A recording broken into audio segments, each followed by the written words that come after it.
So ito po, may good news po tayo ngayon, okay? Coming from Secretary Eduardo Anyo, yung top National Security Advisor ni PBBM.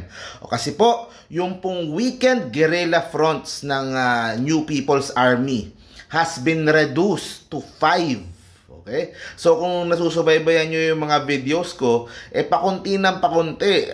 Siyam, 8, 7. Ngayon po, 5 na lang ang tinutugis ng pamahalaan. Yung iba po ay nakalas na, yung iba po ay mga pulutong-pulutong na lang, yung iba po ay sumuko na sa gobyerno at tinanggap na yung calls for amnesty ni Pangulong Bongbong Marcos. So, wag po kayo magpapaniwala dun sa mga posibleng magpakalat na lumalakas yung NPA na hindi po under kay PBBM, 'di ba? 5 weekend na lang po yung guerrilla fronts. At we still have mga 5 months to go this year. So hopefully matapos na lahat yan this year, pero at the very least for sure next year po wipe out na. Zero na, and finally we could have peace. Yung pong ilang dekadang laban natin dito sa grupo na ito ay matitigil na at magkakaroon na po ng kapayapaan at hindi na magkakaroon yung Pilipino laban sa Pilipino na away. Okay? So sabi dito ni Secretary Anyo, we are confident na kaya nating matapos yung armed component sa Armed Forces of the Philippines. Ang target nila ay December 2024, August pa lang naman tayo. Okay, so very good po yun.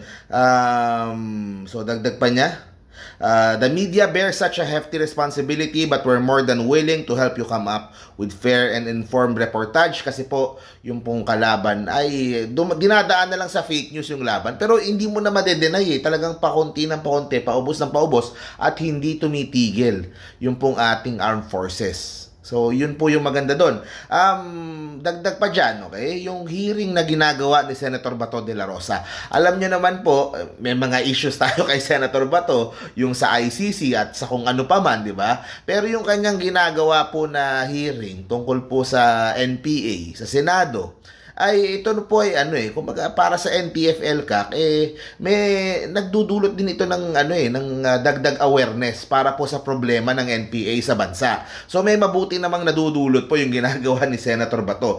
In fact, tinatawagan po ng NTF-ELCAC, may panawagan po sila kay Congressman Raul Manuel na humarap sa Senate hearing. Okay? Ito, basahin po natin yung sinabi ng NTF-ELCAC. In a decisive call for transparency and accountability, executives from the NTF-ELCAC have urged Kabataan Party List Representative Raul Manuel to address the allegations linking him to the New People's Army. O sasabihin na naman, red tagging na naman, ano na naman, di ba? Ito po, basahin natin during a press conference, Yusek Ernesto C. Torres Jr. emphasized the public's right to know the truth about organizations involved in the alleged terror grooming of students. Yung kabataan pa naman yung nire-represent niya. So, ang allegation is sa mga estudyante. Okay? He expressed concern over Representative Manuel's absence from a critical forum and his refusal to appear in the Senate. The public deserves nothing but the truth about these organizations and how our students are being terror groomed. His absence may be a sign that he has something to hide. We respectfully request Representative Raul to accept Senator Bato's invitation so that we can, once and for all, uncover the truth and find ways to protect our youth from violent organizations. Yun. So, dagdag ni Justice Angelita Miranda, okay? Assistant Solicitor General and Chair ng Legal Cooperation Cluster ng NTF-ELCAC. Many are questioning why you defend those who recruit. They say that Kong Raul went to the NPA area after a week of what they call immersion. You were asked if you would join the armed struggle. You reportedly cried and said you would help in other ways. Now you are sitting in the halls of Congress. So please go to the Senate and address these facts that have been attributed to you. Okay? So, yun naman. Sa akin naman, ito naman ang sa akin. Diba? Sasabihin nila, red tagging na naman. Ito patapos na yung problema. Patapos na. We are down to 5 weekend groups, di ba? So kumbaga wala nang chance It's on a decline na. So kailangan pigilan na lang yung pagre-recruit kasi baka makabudol pa sila, makapagpadala pa sila ng ano, nakawawa naman yung mabubudol, di ba? Maybe it's time. Diba? Yung Pangulo, may amnesty program, may ano, tapos nandiyan pa sila sa Kongreso, but it's time na bitiwan na yung armed struggle, yung armed component. Kung gusto nilang magpatuloy bilang kumbaga sa legal na paraan, sa party list o kung saan ano, karapatan nila yon bilang mga Pilipino.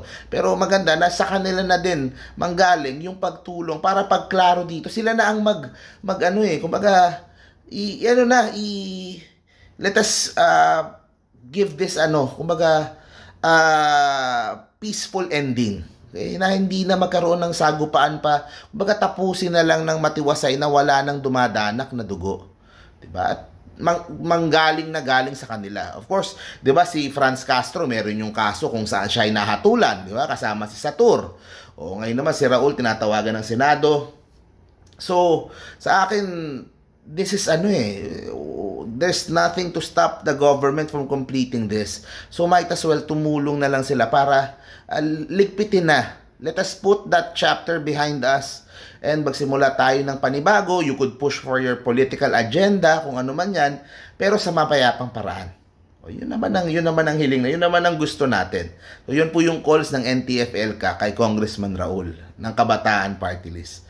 O, so, yun naman ang may issue talaga yung buong Makabayan Block na yan. Parating ko nga sinasabi, kung talagang medyo ikaw ay may pagka-aktivista o may pagka-progresibo, meron namang ibang grupo na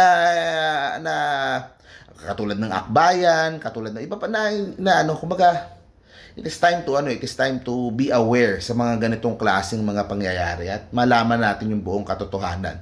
Okay? So, yun. So, thank you very much po. See you po sa next vlog po natin. Stay safe parate. Bye-bye, guys.